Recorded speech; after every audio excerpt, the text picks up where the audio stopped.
I would talk to them. Can you hear me with this? Okay.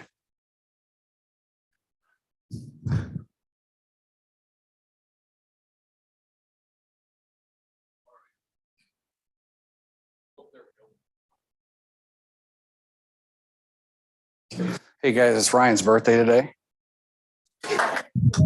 He's 49. So this is his last year of. All right. Is it? Yes. Yeah. That's awesome. Wow. Yeah. His sister's is tomorrow. So we kind of share that. So, hey, welcome. Want to thank everybody for coming. Appreciate you attending this town hall meeting with the mayor and our chief of police and our chief of fire. Grateful for your participation and for your attendance. Just a couple of things before we go. We are live streaming. So as you have questions, I'm just going to bring you the microphone. You could just wait just a second. I'll get there as quick as I can, and then we'll just have you ask your question into the microphone so that those folks who are online will be able to hear it as well. It's fair game. You can ask any question that you have for the mayor or for either of the chiefs. Here in just a minute, I'll have them introduce themselves. But really the forum and the floor is yours. And I will set it up by saying our last town hall last month was phenomenal. We didn't have to, they asked questions the whole time. The mayor didn't have to kind of make stuff up. But he didn't have to just find a topic to talk about. They asked questions the whole time and he was able to answer their questions. And so that was great. So we look forward to having you just be as interactive as you can. And if you can't, if there's just, you have certain questions, you just want to know what's going on, we're happy to do that too. We will have people that are online chime in from time to time as well with their questions and some of the feedback that they have.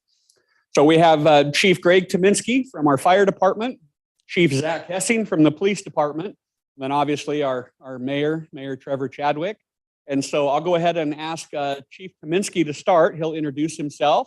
Then we'll go to Chief Hessing and then we'll turn the time over to the mayor. Thanks for coming. This is great. I am your fire chief.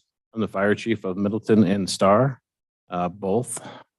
We, about 4.5 years ago, merged the operations of both cities together, and we operate as one fire department with 2 separate boards and 2 separate budgets. And what that does for Star and Middleton, it gives us more equipment to respond. We run about 3,000 calls a year out of 3 fire stations. The one here on State Street next to Dairy Queen. We have another one on Kingsbury and another one in downtown Middleton. We are budgeted to start another fire station on Floating Feather Road across from the LDS Church next year. And then out in Middleton, there was a building that we used for storage that we're going to remodel into another fire station. It's on Harvey Road between Galloway and Goodson, if you're familiar with that area. So when we can get the staffing model up, we'll get those staffed and we'll end up with 5 fire stations to respond to these growing communities. Like I said, we have 2 separate boards and 2 separate budgets. It's because of legislation, the way that it's written today, we can't merge into one. We would ask our citizens of both districts if we could do that, but it's not possible until we get some legislation changed. It would be a lot simpler on our administration if we were just one, but we make do with the way it works today. Let me see what else we got. 15, 12, 8, 9, 10, 11 people on shift each day. We have myself as a fire chief, the district administrator, a secretary, a fire marshal, and an operations chief. And then we have 2 full-time mechanics that work on our apparatus and also a lot of the other surrounding fire departments. They bring apparatus all the way from as far as Baker City, Oregon, down to us, and as far north as McCall and Sun Valley. So they're very busy. If you ever want to come and visit the fire station, we're happy to show it to you. and show you the maintenance division. Like, so we have 2 full-time emergency vehicle technicians that are busy all the time. And that's me. That's our fire district. And if you have any questions, I'm happy to answer them. So just, okay, I didn't know if that was on, sorry. So real quick, the beauty of the arrangement that we have is it saves both taxing districts, taxpayers money by having one administration for both instead of one for each. And it can be handled all by 4 or 5 of you that are in administration. How many did you say you have? Administration total? There's 5 total. 5 total in administration over there. Instead of having 10, there was only 5 people being able to handle that. So it's a great model. Yeah. In our opinion. So do you guys have any questions for Chief yet? Yes, ma'am. And we're going to have you guys talking to the microphone. I think Ryan said that. I'm not sure. So is there staff on at night? Yeah, we're 24/7. Okay.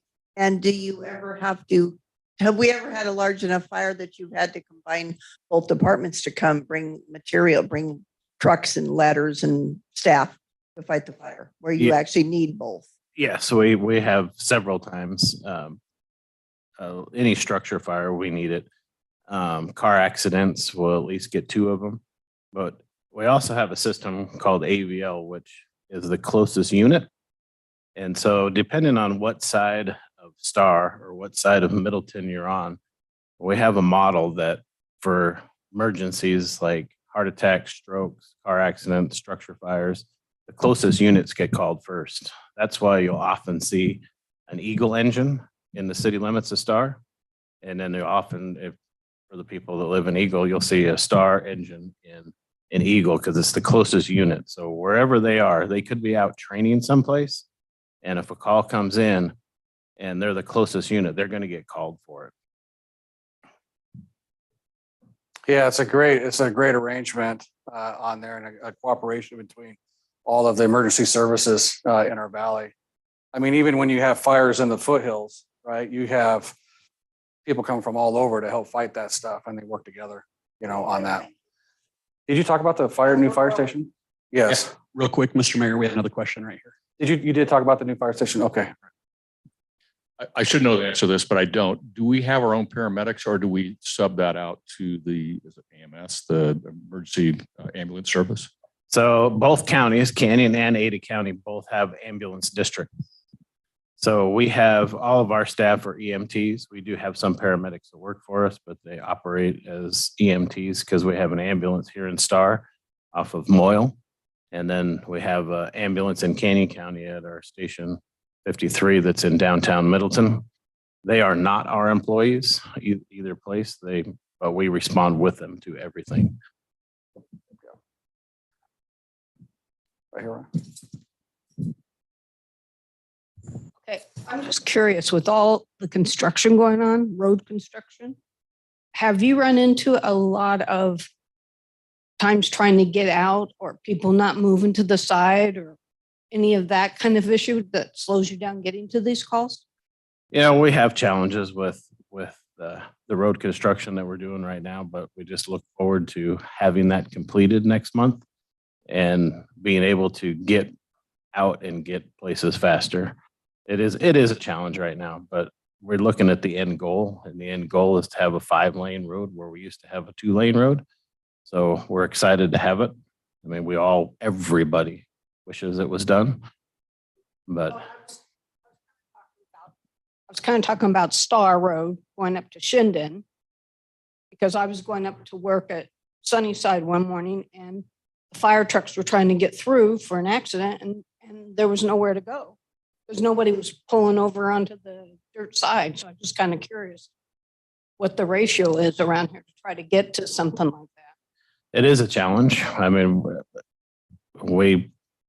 we find that there is less people pay attention to the fire trucks with their lights and sirens on than they used to. I don't know if they're distracted, they're on their phones, they're listening to their radios or whatever it is, but getting people to move over is a challenge.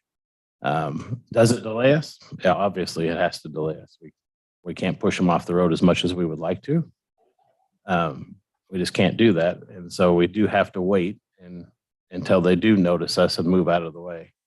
I mean, I think the mayor will probably talk about Star Road being fixed sooner than what it was originally planned sometime in his talk. But we look forward to that as well. Chief, I wonder if we had a meeting this morning. I don't know if it's a good opportunity to update on what you're doing to try to get out of the station a little quicker too.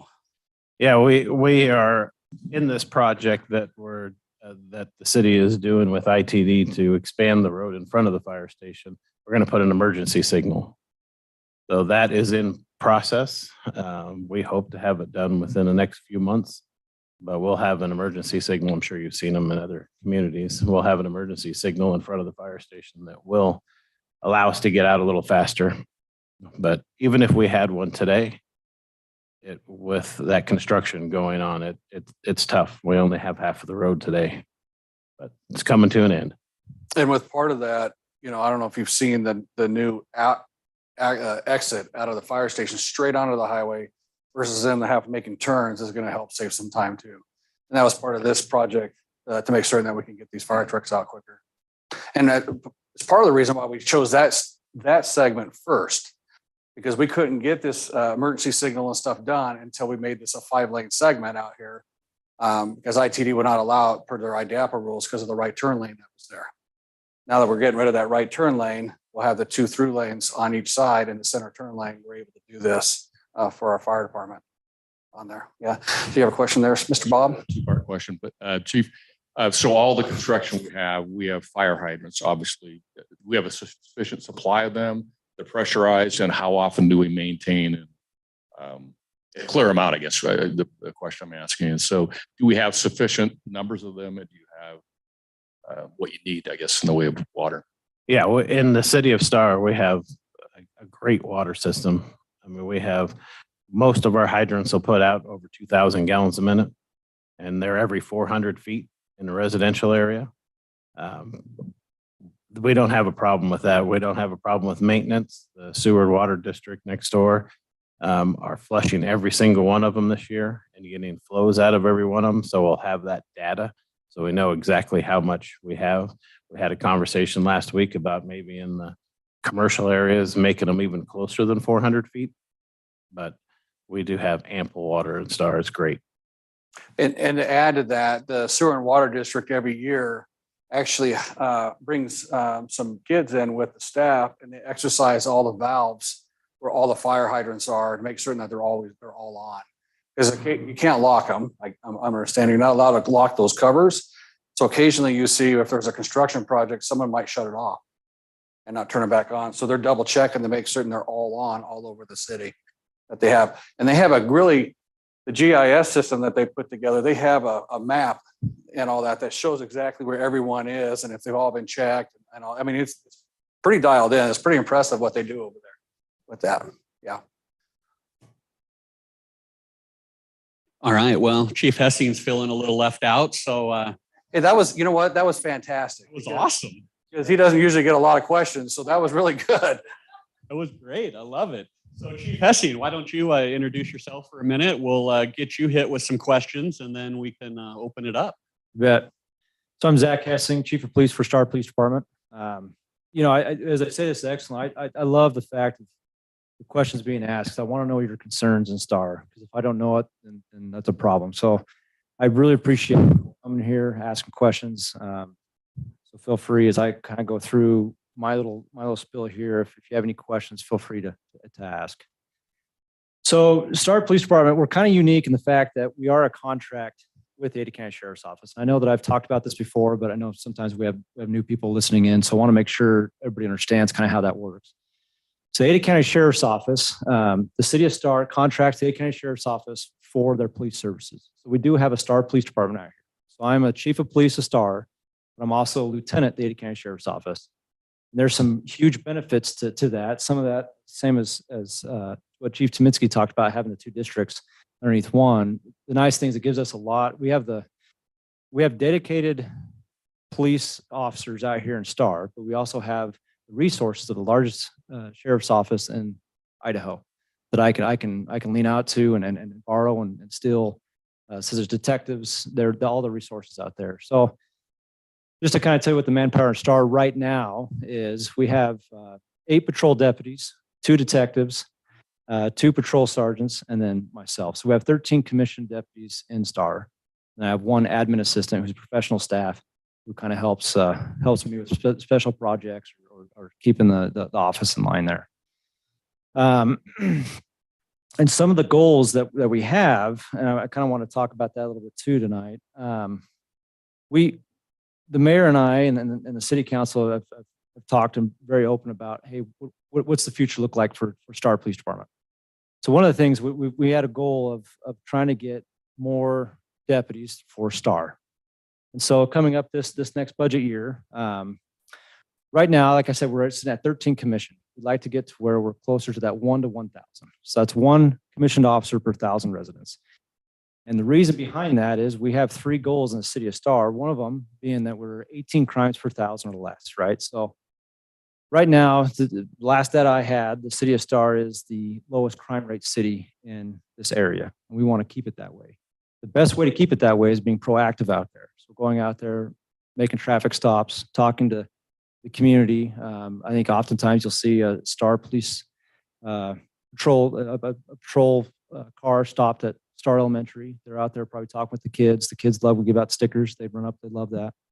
But talking to people walking in neighborhoods and then late at night, talking to people as well. So again, that's one of the goals that we have. We're very, very proactive out there. You can see I do put out once a month, I do put out police reports showing exactly what STAR Police is doing. And that way it gives you a snapshot real quick of holding us accountable, going out there and doing the work to make sure STAR continues to be a safe place for people to live, work, and play. On top of that, our response times. So I know one of the questions was about response for fire. So we have a goal as a city to be under 4 minutes, no matter what, on a code 3 call. So what a code 3 call, let me explain that. That's lights and siren. That's when somebody calls in and they need, it's an emergency, either their life, we're concerned about somebody's life or their property, right? So when they call in, a code 3 response is mean we're coming lights and siren, we're coming as fast as possible and trying to get there. Well, with the city of STAR so far in this new police report, we're sitting at average time of 2 minutes and 36 seconds for a code 3 call in the city of STAR. Because we know every second matters when somebody calls for police. And then we do respond, just like how he talked about AVL. Sometimes fire will respond over to Eagle, and Eagle will respond over to STAR. We're the same way. So when a code 3 call comes out that maybe a STAR deputy is the closest, but it's actually in city limits of Eagle, we will still respond and help there until the Eagle deputy gets there. Then we'll have the STAR deputy come back. So we do respond for code 3 calls out there as well. So this year, we're lucky to be at the point where we're looking at hiring 2 more from October 1 with this new budget year, 2 more patrol deputies, which will give us 1. We split the size of the week. So we have a blue side and a silver side is what we call it. And if I had my full uniform on, you'd see the patch, it's blue and silver, and that's why we call it blue and silver. So we have blue side and silver side. So we'll get 1 more deputy for each side of the week, which will give us more during the graveyard shift. And then we have a detective that we're going to have to be a person crimes detective. Right now, we have 1 person crimes detective that her name is Ashley Turner. She does a fantastic job, has very worked hard. She's really thorough in what she does. And she does a lot of child enticement cases, a lot of those type of things, and she's really good at it. Well, I believe that there's a lot of that out there, and I want to focus, be proactive in doing everything we can to keep these young girls and sometimes young boys safe. So with this new detective coming online, she'll be able to spend more time on that. We'll kind of split it to where you'll have kind of a special victims unit. That'll be Ashley with the person crimes, all the sexual type cases, those type of things. And then you'll have a violent crimes detective that'll be more oriented towards domestics, aggravated batteries. If we knock on wood, ever have a homicide, those type of things that they would work on. So we'd add that additional detective. The other thing that we're adding that we've never had before here in the city of STAR is a traffic enforcement team. So come October 1, that position will come open to where we're calling it the STAR problem-oriented policing is what we're calling it. So STAR POP team. And this deputy, and we're hoping, and again, I'll explain a little bit how we're going to add the second half to this team. But at first, it's going to be this one He'll come out and he or she, depending on who puts in for it, will come out and majority of their time they're going to do traffic enforcement. So in the neighborhoods, they'll be doing traffic. On Highway 44, they'll be doing traffic. Majority of the complaints that I get from citizens coming in and calling in are traffic because of all the construction that's coming through. People are cutting through neighborhoods because they don't like to wait for the construction. And they're speeding through those neighborhoods, putting people in danger, putting kids in danger playing on the streets. So we'll be able to get them out there, hopefully getting in front of that traffic and slowing things down. We did put in, lucky enough, the city of Star allowed me to put in for a grant through the Idaho Transportation Department to have an additional traffic enforcement deputy.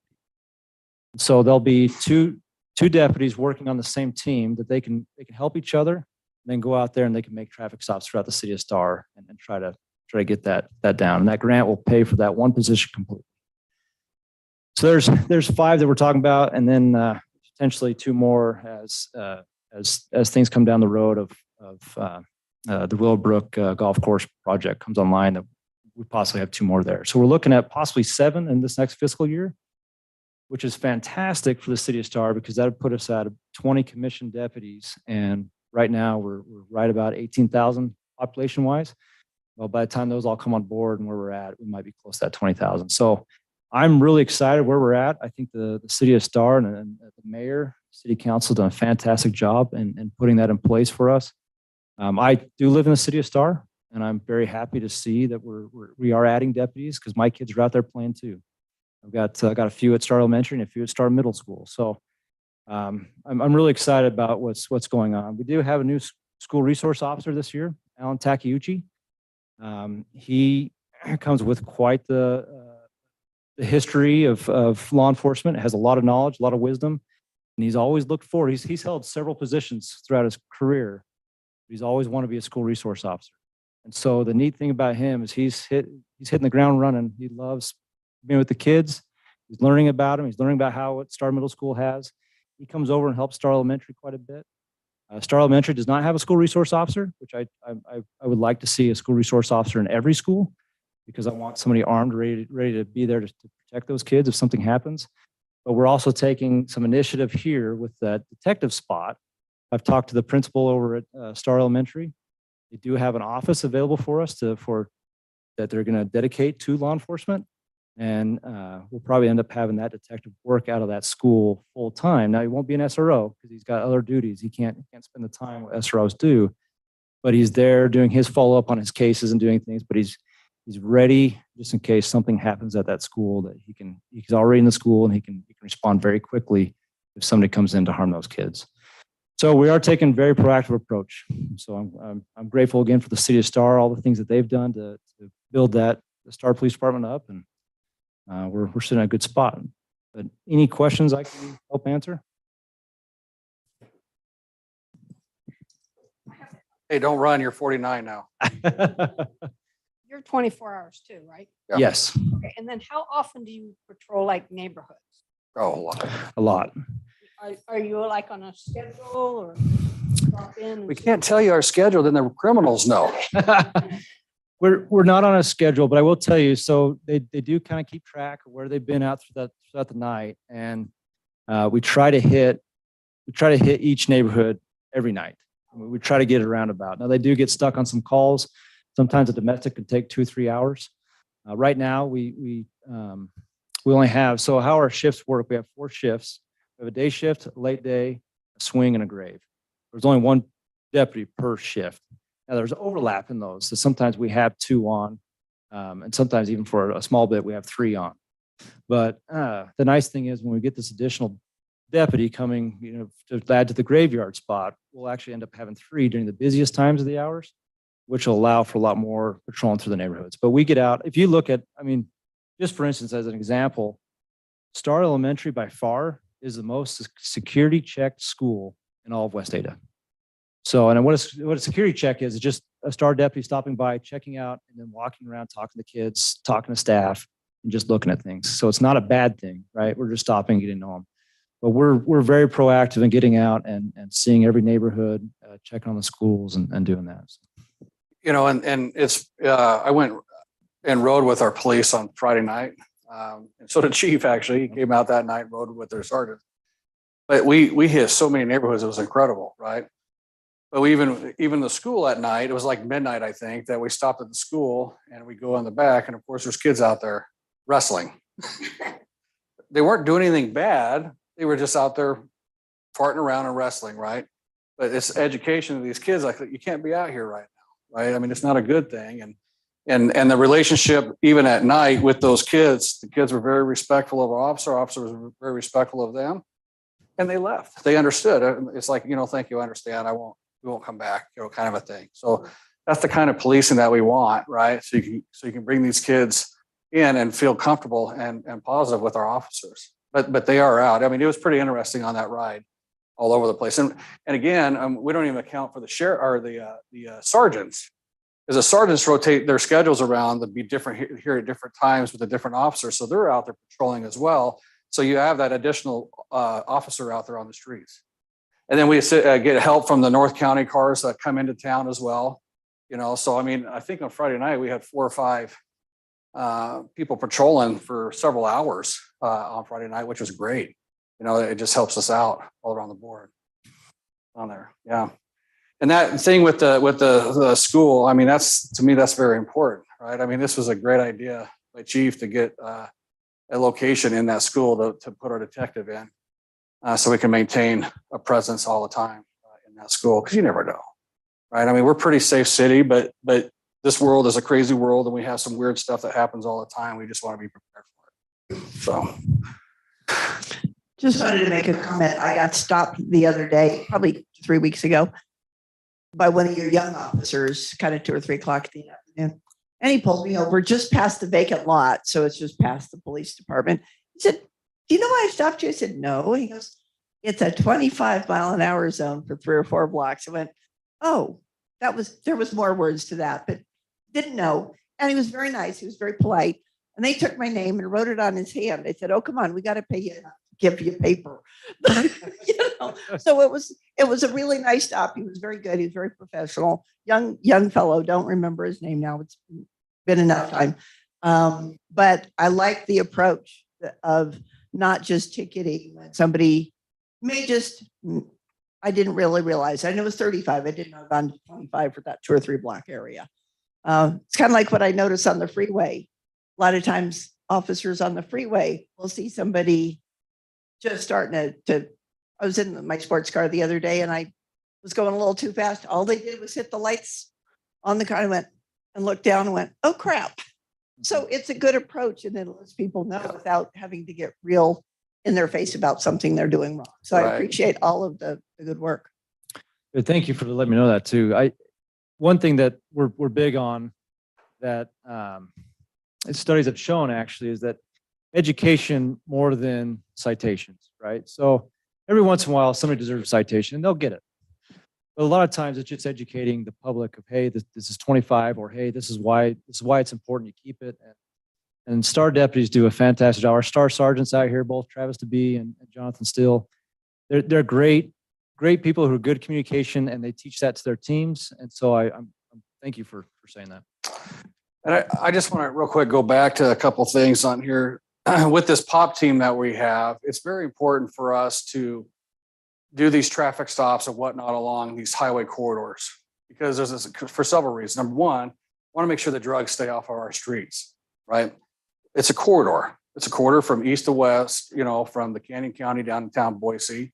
We also want to look for human trafficking issues, right, with that, and gang stuff. We want to keep it out of our city. And so our deputies do a great job with that right now, but what happens? They're not always in the neighborhoods when they're out here polling. So having a POP team that's focused on that allows these deputies to go out into the neighborhoods more often to help make sure that everything's okay there. So you're going to probably see them a lot more in the future, and then they'll come back to the highways if the POP team needs help, or if it's a slow day, they'll just go over there.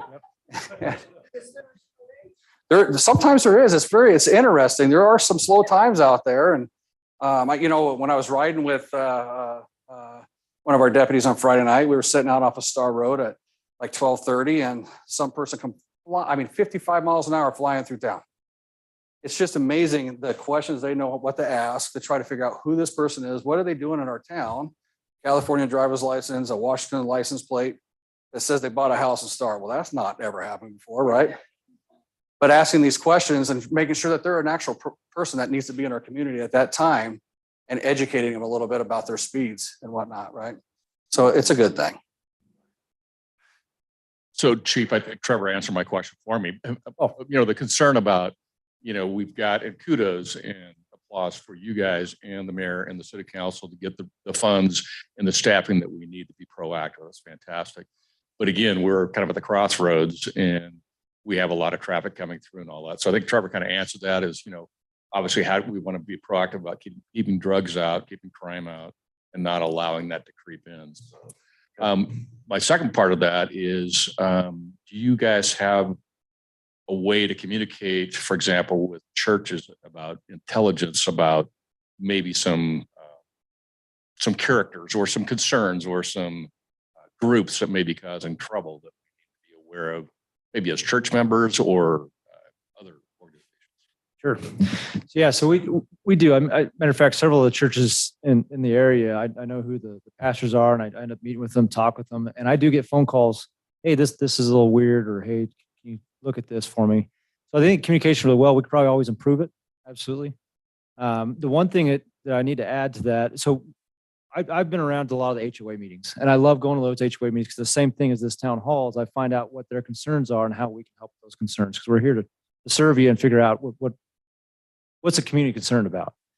Well, this POP team is going to take some of that off of me and go to more of these meetings. So one of the things I'm going to task them with is going to all HOA meetings, because usually 9 times out of 10, it's traffic questions, right? Hey, I got speeding through my neighborhood, or illegal parking, those type of things. So they'll be able to answer those and be there for that. But I also want them to go around. We're creating a list. Jada Butterfield is our admin assistant there for STAR. She's creating a list for all the business owners' names, all the church names, whoever the point of contact is for churches. I want all those so we can have that better communication of what's going on in STAR, who to watch out for, and they can always reach out and let us know. So we're trying to get a little better at that. We do have quite the list already, but we still need to improve it. So, And I just real quick to go back to the funding question that you kind of alluded to on there. This is, as a city, we've been very proactive on trying to find resources and ways to fund our police and our fire. And we're the only city in the state right now that's putting mitigation fees in place for every new house that's built that helps pay for the fire and the police and the fire. Let me point to the right guys, right? And so every new house that's built pays almost $2,200 that gets split between these two departments. That's going to help fund that for a period of time. So that's how we're really getting 5 officers, is we're able to pull. We had over $500,000 for that helps us get those 5 officers plus this grant on there. And then when Chief Tominski builds that fire station, it's going to be a little bit of seed money for them to help bring in firefighters. It takes 9 firefighters to man a station. You can't hire 1 or 2 police officers or 1 or 2 firefighters like you can for police, right? You got to hire all 9. It's like what, $1.4 million to bring on 9 firefighters, right? And it's got to be a sustainable income year after year on that. So he's working on grant programs as well with this stuff to help fund those positions out there. So it's a good thing. I mean, we're trying to figure it out, trying to maintain this stuff. Chief brought up Willowbrook. We required Willowbrook to provide us enough money to hire 2 officers as soon as they, I think, start construction, or something up there on that project, because bringing Willowbrook in, just because there's not any houses doesn't mean we don't have to patrol it. It's in the city, right? And if there's an issue up there, we want to make sure we have enough officers on board so we're not spread too thin with that. So, Quick question. I'm over in Heron River, and the park hasn't started yet, I don't think. it is. It is? Yep. Okay. I haven't paid enough attention to that. I was in LA selling a house. So I know that the streets in Heron River are public streets, Mhm. but I know all the owners have concerns about all the park people coming in from the city, coming in to park on our streets. And that sounds awful, but I don't know what the legal requirements are, or what legal ramifications there are. Can we do anything? Is it okay if they? So let me answer your question I'm with not sure. that. A couple weeks ago, 2 or 3 weeks ago or so, we met with a group of Huron River folks over there. The HOA, so that park, we have a couple of parking areas. We just acquired, a couple months ago, acquired a new 1 acre parcel just north of the River House to add additional parking, right? Then we're going to have a parking stall space. I can't remember the name, Otter Rock, I think, or something over off of Otter Rock on the northwest side of the park. We're not doing any parking down where the green grass is going to be between the 2 phases. And there will be some no parking signs there. Now the HOA, some of the members of the HOA have asked, how do we do what you're saying, right? Because they're public streets, everybody pays their taxes on that. Well, as a group and a committee and as an HOA, they got to come up with a plan. Now you can't shut every street down from parking, but maybe a few of those right around that park, we can look at that, right? But it's going to take a collective effort because we don't have a say on all of it. ACHD has a say on it because they're the road authority for Ada County. Right? But we can help facilitate some of that discussion to try to see if we can put some traffic calming measures in, maybe some different stop signs in too, because it's going to be through traffic through there, right? Different things like that for that community. Now the park has started. It's actually quite a ways along, believe it or not. A lot of grading's been done. Rock has been done. I was just down there today. They put a lot of sand in along the beaches. We had the dive team from Ada County Sheriffs go in there because we're going to put a diving platform off of the dock for kids to jump in versus climbing up on our shade structure and jumping across the dock. I'm talking to people, there's been many kids that have been near misses, right? So if they want to jump, then let's just build them a structure to go jump out into the water safely. So that's what we're doing right now. And the dive team was out there. I wanted them to swim that whole area to make sure we didn't have any rebar sticking up or anything like that, that we don't have, kid goes in, he doesn't come back, right? Kind of a deal. Yeah. Yeah. Oh, hang on one second. With the property you acquired, can an access road be put in through part of that property? No, because it goes right into the park. Oh, And there's no way to do that. So Okay. the access road is, I don't know, is it Otter Rock that goes out with the bricks? Is that the name of that road? That's the access, that's a public access road that come in the Huron River along with the other ones that we have out there. So, yeah. Yep. Okay. So just real quick, Oh. Chief, you produced a nice report. Where can we find that report that you talked about? So you can find it on the city's website, and I'm looking at Dana so she can say exactly the links to it. staridaho.org/chief. Easy, /chief. isn't that report in the newspaper? Uh-huh. I think they get in there like on times as well. I Depending believe so. depending on the timing of getting the report from the sheriff's office. Yeah, sorry, go ahead. I was aware of some, or I've heard of some very dangerous high-speed chases through Star this summer. A couple of them. I know this is an artery, major road, but could you shed some light on those incidences? And is there a way for the public to follow up on the investigation or the charges or anything like that? So the first part of your question, the high-speed pursuits are coming through. So said enough, we are an artery from Eagle to Middleton and also Highway 16 as well. So we do have every once in a while high-speed pursuits coming through. We have a very stringent policy of when we can chase vehicles. The risk of us chasing somebody has to outweigh reason for us chasing them. So both my sergeants and I, whenever a pursuit starts up, we're usually aware of it right away. If I don't have one of the sergeants on, I get a phone call and I start listening to radio of what's going on. So we try to, if we're pursuing, it depends on the time of day, how much traffic's going on, kind of what's the risk to the public if we continue pursuing this, and then what's the crime for the reason why we're pursuing it.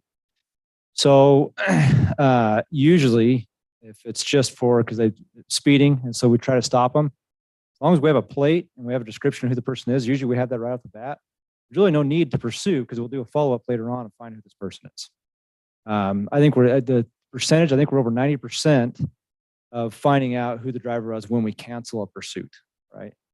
Now, if this person just committed a violent crime, such as a rape or did something, an armed robbery, then we're going to pursue that all the way through to stop that person because we don't know where he's going next or where he or she's going next. So we do have pretty stringent on it. We do have an MOU in place with Meridian, Eagles, actually contract city for Ada County Sheriff's Office as well, Boise City, all of Ada County, that any of us can cancel pursuit. So say we start a pursuit and we head over, we're going into Boise City's jurisdiction, they can cancel us. Now there is some like over on the Cannon County side that we don't have that MOU. Now we hope that they listen to us when we actually cancel that. Sometimes that doesn't happen. Gem County is kind of the same way that they don't have that in place. Now I think we're going to try to see if we can reach out and get that in place because of the fact that we have so many people coming through the city of Star that don't live in the city of Star. So hopefully that kind of answers the pursuit question. I know we had three pursuits in about a week.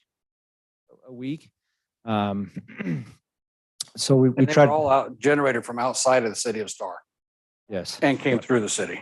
Yeah. A lot of them were, we canceled them because we already had a good description of who the person was and we had the license plates. We follow up with the registration of it. Now for the public to follow up on seeing what happens, they absolutely can call. They can talk to me or a sergeant that's on duty. We can give some information about it. Sometimes if it's an ongoing investigation, we won't be able to give it all. But they absolutely can always do a public information request. And it's just a real quick form online. All of our records are down at Ada County Sheriff's Office. They keep them all. And they're about a 2 to 3 day turnaround to get them that. So if they ever wanted it, they can always read through and see what the outcome was. And they can even, if they want the dispatch notes, because we have on our computers in our car, a lot of times we'll put notes in there of what we saw and what happened. And they can even get all that access. And dispatch puts notes in there too. So for follow-up, they can always do that as well. And is that for most calls that you answer or just traffic calls? The public information request? Yes. You can do it for any call. Okay. I mean, they usually, you have to put a reason why you want it. A lot of times it's, if it's, you want more information about the area you live in, those type of things. A lot of times it's all public information. They just have to request it the right way. And I know a lot of people call in and ask, Jada, who our admin assistant there in Star, they'll ask a deputy, hey, can I get this report? We legally can't give it out. It's got to go through the process of going through the Ada County Sheriff's Office. So they have a paper trail of how it was released because they have to redact some of the personal information out there because we can't give out people's personal information. So they'll redact some of that, but I'll have all the information, kind of the base of what the call is about and what happened. And it's just, I want to make sure everybody's aware, Star Police has no control over what is released and what's not. Right. So I know some people get frustrated because they don't give it. It's got to go through this process with the freedom of information through the sheriff's office. So it goes through their legal team and all that. So just be patient with that process to get that information on there. So, yeah, that's a good question though. Did you answer all of her questions? Did he answer all your? Okay. All right. Any other questions of Chief? Wow, that was fantastic. I know I was starting to feel bad for Chief Kaminsky because Dana, any questions online from anybody? Real quick, just so before we move on.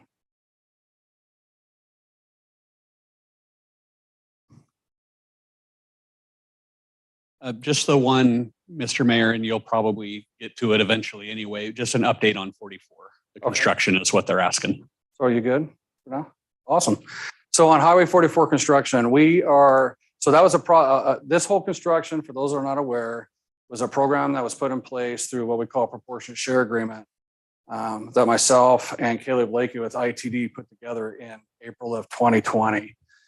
Every new house in Star that's built, again, it's the only one I'd like it in the state.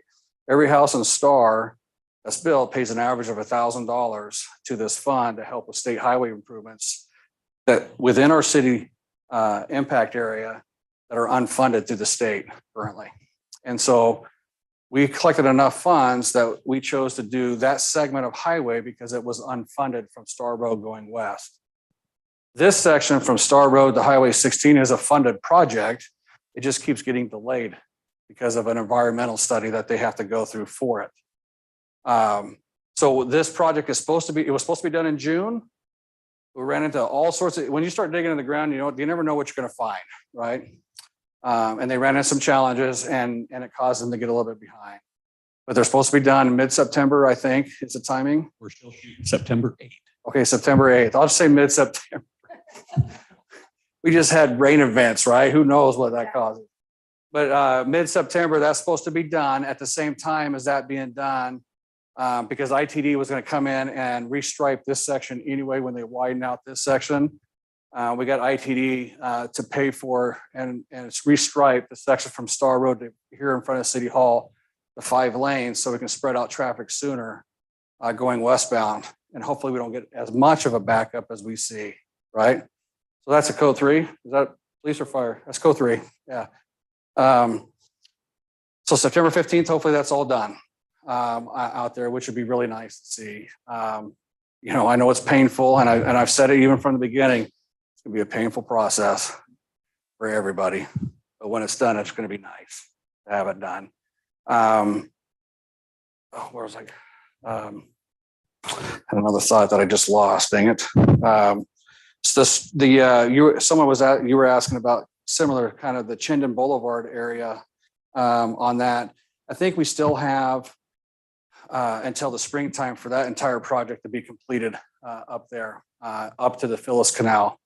Highway 16, we still got another couple years for that to be completed all the way to the freeway. But you can see up here at Highway 16 and Chinden, they're actually starting the paving process on the on and off ramps. What's going to happen up there is we're going to actually drive our north-south route on those on and off ramps until the middle bridge is done. So they kind of are. I think they thought this through really well, right? So we're not all going to be stopped and backed up with the bridge construction. That we're going to be able to go around that pretty easy up there. Oh yes, we'll talk about 2. Yeah. So on the Phyllis Canal to Middleton, the plan is to widen that as well. ITD is currently working on purchasing all the right-of-way in that segment to widen that to 5 lanes. So we can have a 5-lane segment from Caldwell all the way to downtown Boise there, which is going to alleviate traffic. Oh, this is what I was going to tell you. The traffic that runs around Highway 44, there's about 20,000 vehicle trips a day that come up and down 44. 60% of that traffic comes out of Canyon County. So it's not Star that's creating the issue. It's coming from another county. Well, part of that reason is we have Star Road Bridge, and then you got to go 6 miles to another bridge in Canyon County and Middleton in order to get over the river. As a city, Canyon Highway District 4, the city of Middleton, we're all pushing to get another bridge at the Kingsbury crossing there, create another bridge segment halfway in between both cities. When I say halfway in between, not true. The city of Star's limits will already go to Kingsbury, and Middleton already goes to Kingsbury. So it's kind of right on our border, right? And that'll help push traffic out. So we're trying to work through that process. Star Road, ACHD had that slated originally for 2035 to do the Star Road project. And we've been pushing, and they've actually put it in their integrated 5-year work plan to start working on the design, because we're going to have to have a new bridge and get this thing widened out to 5 lanes, right? So they've committed so far, which has been good, to get this moved on, because with all the money that's being thrown out by this state, I want that project shovel ready so we can get it done, right? I've even had conversations with some of our state legislatures, just throw some money out here so we can get it done. We have to get it done, right? And so I was at an event last night, and I actually ate dinner with Caleb Lakey, which is the District 3 engineer, which is the main guy for us, and Director Bruce Wong, ACHD's director. And we were sitting down, we were talking about some of this stuff and trying to get some of these projects moved up and completed. What else we got there? ITD is doing a study, redoing their environmental study from like almost 20 years ago for Highway 16 going from State Street all the way into Eagle, Highway 52. Because at some point they're going to have that whole thing widened out up there, right? That's the next goal. There's so much traffic that comes out of Emmett, and Emmett's it's the next place. It's going to pop and grow so fast out there. With that, Mayor Rule and I actually have a meeting tomorrow morning breakfast meetings are the best. So we're going to have a breakfast meeting in the morning. We are trying to get a new east-west highway done between Emmett and Star and Emmett and Middleton off of Goodson Road. So it would go from Goodson Road off of Interstate 84 and connect to Highway 16 at the new RE Way. And so we want to get this all together. Our plan, ITD and Canyon Highway District 4 met yesterday about the same thing. And then we're going to kind of mold it all together and then go to Compass. And because Compass is our regional planning association. And we're going to present the Compass to get it on their radar so we can try to preserve that right of way up there as growth continues up there. So there's not an issue with having to buy it in the future, right? Caleb wants me to go meet with the ITD board about this and try to get it on their radar and try to escalate that too, because we think that's going to be our best option to move traffic east and west up there. Yeah. Mr. Mayor, that was a mouthful. Just this take yours? your two are in the middle, Mr. Mayor. Yeah. Just take a second there and make sure, introduce Mayor Rule, where he's from. And then you mentioned a couple of different agencies there. You might just explain Canyon Highway District 4 and the different agencies that we work with. Okay, so Mayor Rule's the mayor of Middleton over there. His family, I don't know if you ever seen Rule Steel over there. That's his family. It's been there for a long time. Then we have Canyon Highway District 4. So there are road authority on the Canyon County side of Star. Like we have ACHD over here. ACHD's Ada County Highway District is unique. They control all of the roads except for the state highways in the entirety of Ada County. None of the cities control any of those roads. You go to the Canyon County side, you have different highway districts that control roads, but each city also controls their own roads within their city limits. So they have highway departments. So being in Canyon County as a dual county city, we didn't have a highway department. So we have an agreement in place with Canyon Highway District 4 to maintain all of our roads on the Canyon County side. So it's kind of we kind of got this whole big web of stuff working out there on that. We're looking at all these different road improvements we're seeing in Star. I know they're painful. When roads get closed down, it seems like every 3 months, the same road gets closed down. We have a lot of canals and a lot of drainage ditches in this city that require these bridge replacements that can't all be done at the same time, right? That's why we're seeing those closures. Once these bridge replacements and these box culverts and all that stuff gets done, it provides the opportunity for that road to get widened at that point, okay? A lot of times what you're seeing is these bridge replacements are at the expense of developers. It's not at the expense of us as taxpayers. A lot of it's at the expense of developers, okay? Okay, that's a great thing. Let them pay for that, right? On there. So we'll see that. I sent an email out asking about the new floating feather connection to Highway 16. I think if we can get that connection opened up, we can alleviate some of the issues we have with Plummer Road and Star Road getting chock full of traffic going north and south. And I was told today that I think within 3 weeks, I think it's what it said, is they'll have that road segment opened up, which will be beautiful over there. So. Will that be a stop sign or? At Floating Feather and Highway 16, Yes. it's going to be, right now, it's going to be a stop sign and it's going to be just a left in. So if you're going south or northbound on 16, you could turn left onto it and then a right in and right out. You won't be able to turn left off of Floating Feather going north on Highway 16. Just to alleviate the traffic crashes that we see up in that area. People that want to go left are going to have to go up the beacon light and use the light that's there.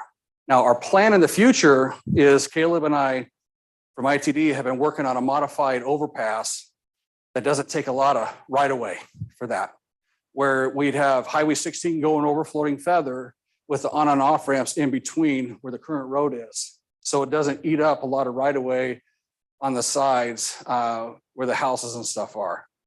And so they put that design in their environmental study, hopefully, because they said they did, that they put it in their study so we can get that thing built at some point on there. At some point. Yeah, at some point. But I will tell you, ACHD is on board with it. So that's a good thing. I mean, having all the agencies on board is the key.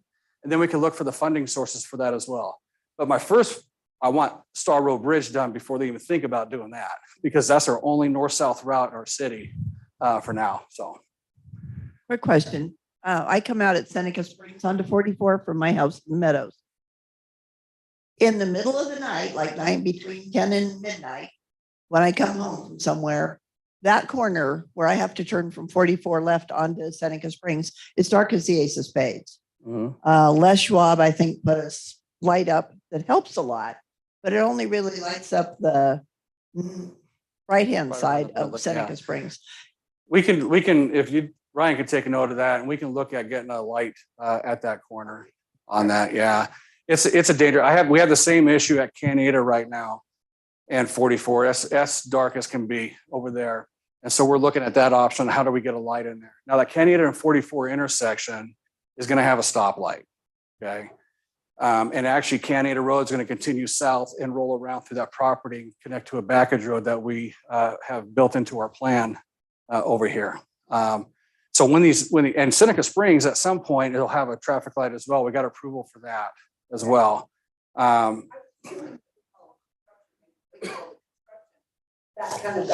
They have to figure out the footprint for it and stuff. Yeah. And design it that way. Yeah. Yeah. Hey, well, you know what? You know what the alternative is? Turn at Plummer. So avoid the intersection. Did I grab mine? Okay, so Okay. this goes out to, I think you said ACHD controls the neighborhood streets. Mhm. And I think I saw somewhere where if you had a traffic issue, you can request speed bumps. I You- saw an article. Speed bumps are tough. Okay, the way I was thinking, we're in Pinewood, Mhm. so cutting through at ICCU, shooting down at 50 miles an hour, and then going out Caribbean Inlet and out to Star Road.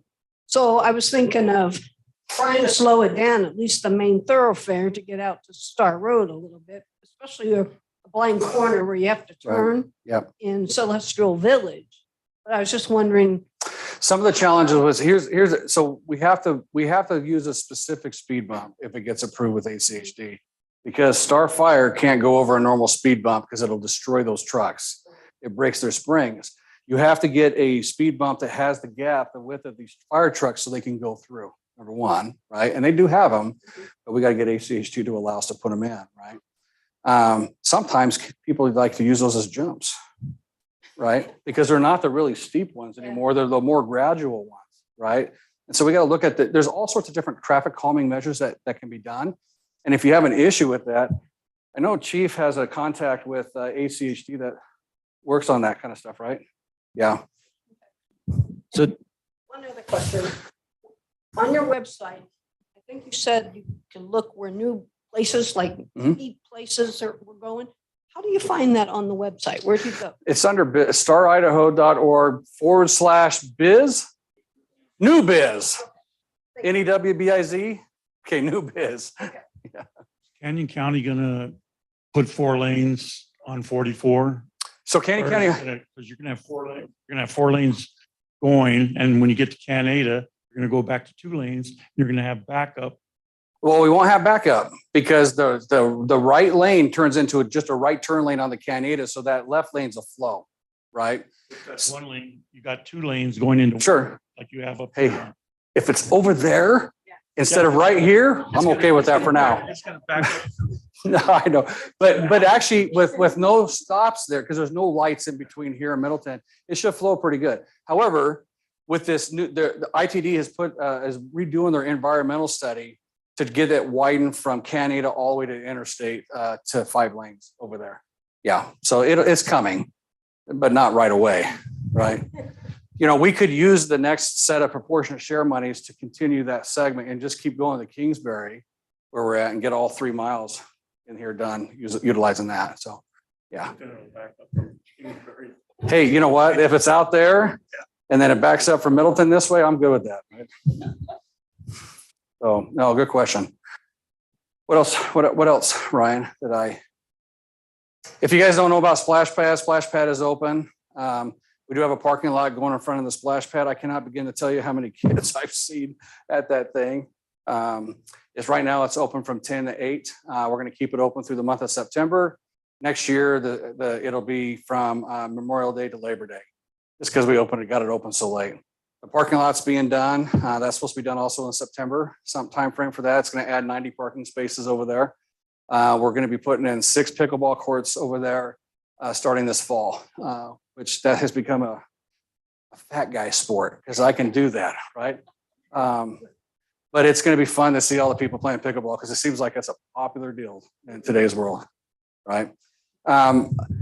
And just a little bit more on the parks over here at Freedom Park. It'll probably be next spring before it's fully opened back up. We got the concrete should start going in for this. We're going to have 10-foot concrete pathways going around that western pond and go into our river house.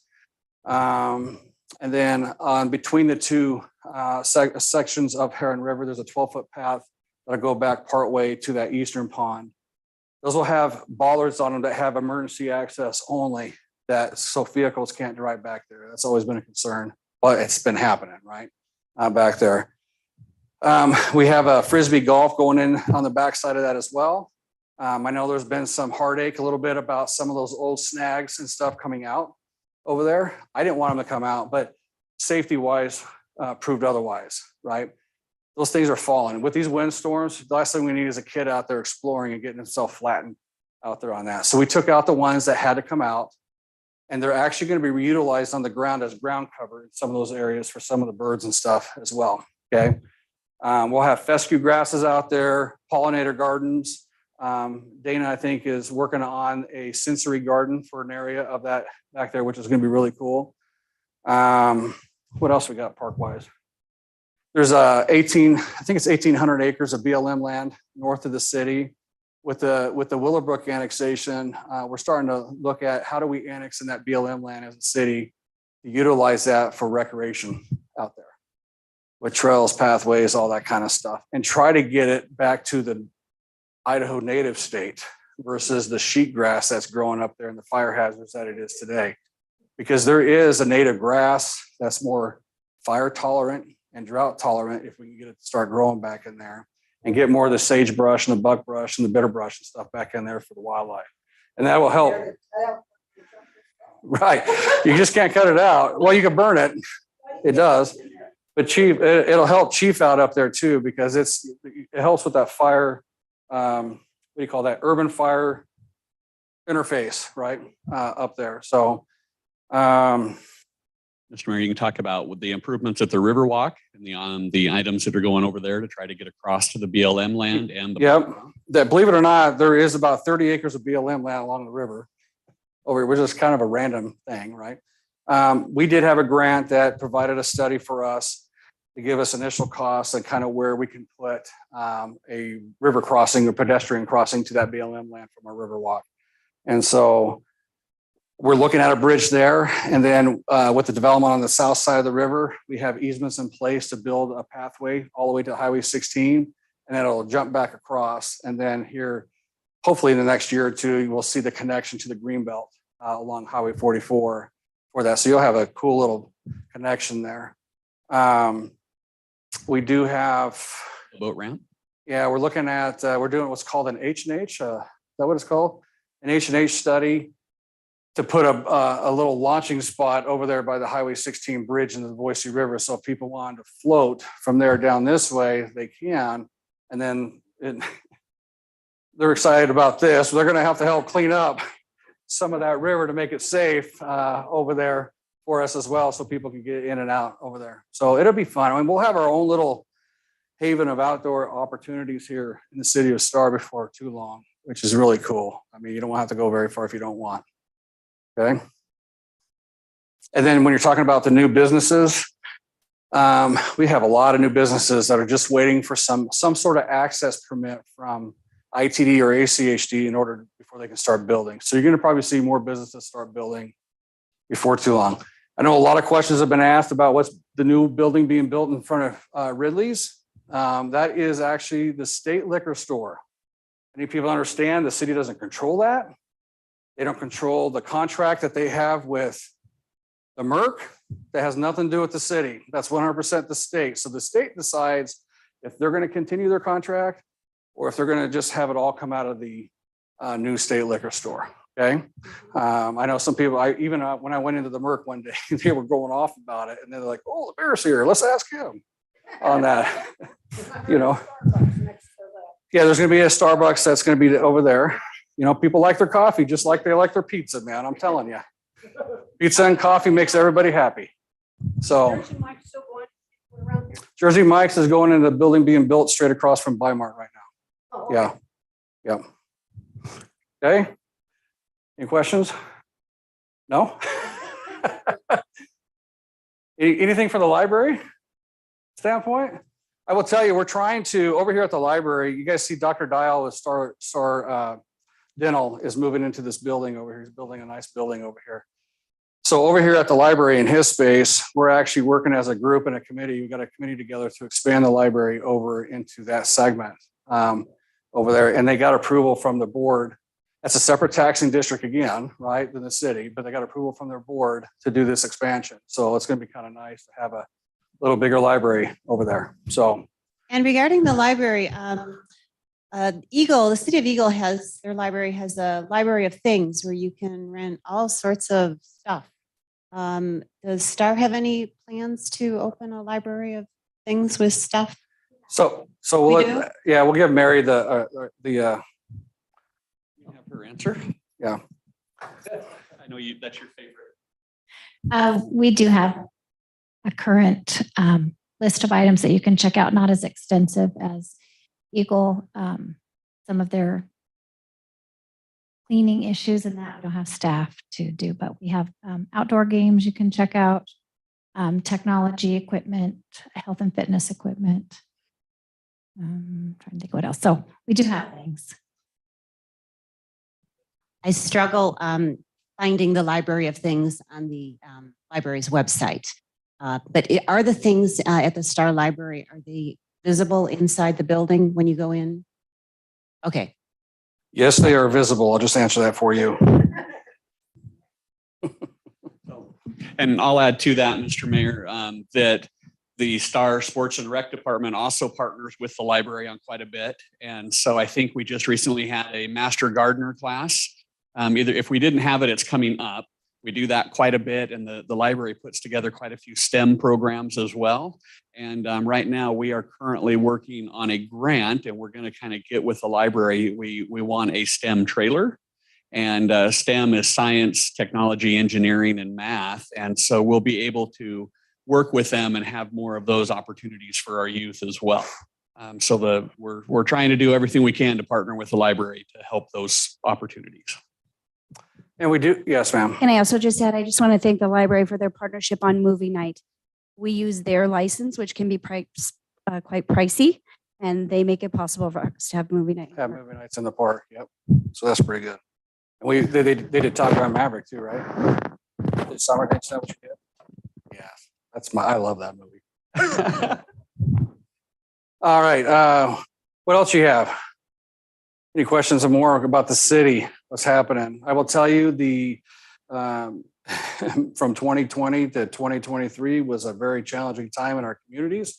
We've had a lot of growth. Obviously, people want to be part of this growth here. The city of Star, we have done several things to try to adjust to that growth with our comprehensive plan map, which you see back in the back, it's got the color on it. We've adjusted our densities down so it's not as dense. If you were to look at that where it was before, if it would have went through a normal growth curve and pattern, I think we would have been okay. In today's world, people are jumping in here on a dime, right? We had to make some adjustments on that and reduce the densities a little bit around our comprehensive plan. We do have a lot of housing permits that are still even with the interest rates that we're seeing, we're still over 500 housing permits a year, which is incredible to me, right? However, the entitlements for land use to get these developments has dropped. So on the entitlement side, it's really slowed down. We just have a lot of that's in the pipeline that'll be built over the next few years here in Star is my guess on that.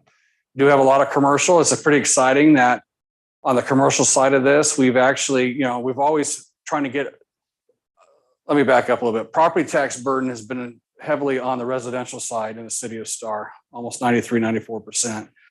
This last year, we dropped to 88. First time we've been down that low because of all the commercial that we have that's been coming in. So that's helping, right?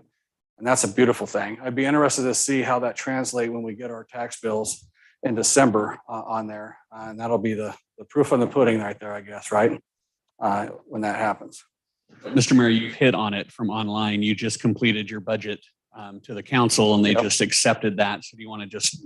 Yep, so we completed our budget and the council accepted that. We do, so City of Star only levies, even with this current budget, $1.8 million is all we levy towards property taxes as a city of Star. There's 12 other taxing districts that are involved. So your property tax bill, only 1/12 of that is Star, right? And it's not we're like fifth down the list on how much or how much of your property tax is Star. We have almost $3 billion in value in Star. That's an incredible value. When I first got on city council in 2016, I mean, we were lucky to hit 400 million, on that, but we got almost 3 billion in value here in our city.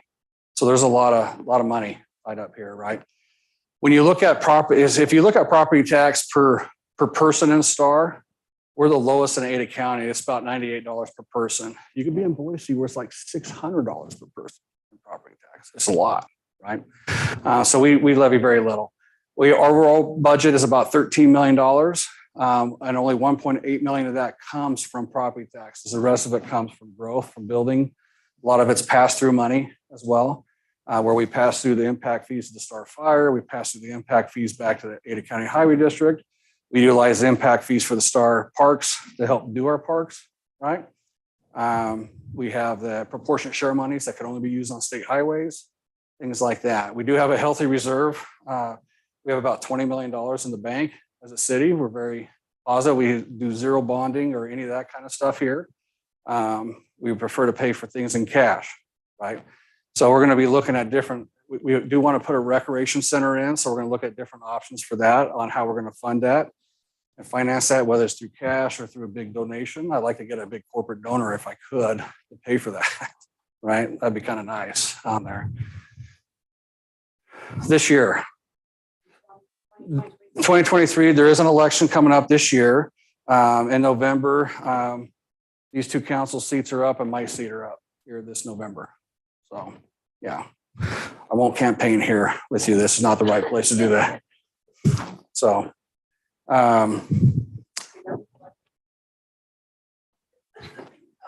no, I think people get tired of me on here. October. Yeah, let me look here. All right. Well, speaking of that, on October 10th, right? Is it 10th, Dana? Is my State of the City. On October 10th, we're doing the State of the City. We started this a couple years ago. Star's never had it before, but we're doing it at the Life Spring Church on October 10th at 7 p.m. to do a State of the City on there as well. And let me see if I could find that candidate forum date on here. I know it's in October. It's like the 20 something, I think. That's too far down the road to try to remember.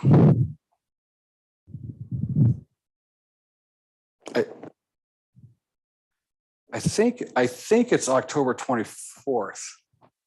We'll verify that. I guess we'll get that out on the website and stuff and verify that.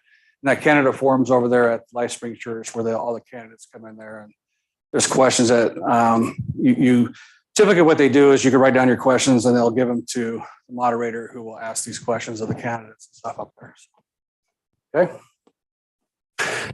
You're welcome. Anything else you guys can think of? How many of you guys are?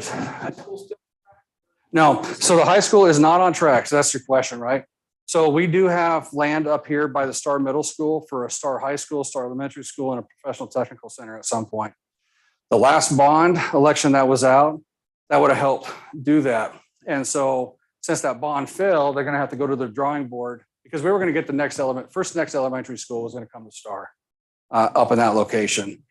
So they have to go to the drawing board on the bonds in order for us to get that school up there, because that's really the only funding mechanism they have unless the state wants to give them more money, on that somehow. So right now, no. So all the kids south of Beacon Light go to Whitehea. The kids north of Beacon Light go to Eagle High. So we're kind of split between two schools right now here on the public side. Now There's private schools like Cole Valley, Napa Christian, Ambrose, all those that we have kids that go to every one of those as well. But those are the two public high schools that these kids go to.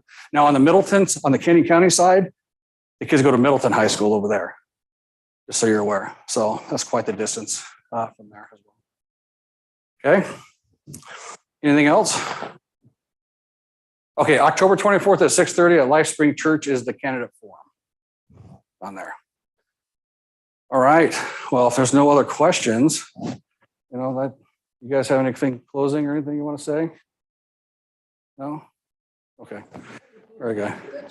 Hey, thank you. Appreciate it. Have a good night. If you're taking left on the Highway 44, I pity you. If you're taking right on Highway 44, Howard, let me give you guys a little secret from here. Go right down the alley behind Star Cafe, turn left on Main Street and go up and around and take a right down Star Road. You can get into Pineville Lakes. It does go through, yeah.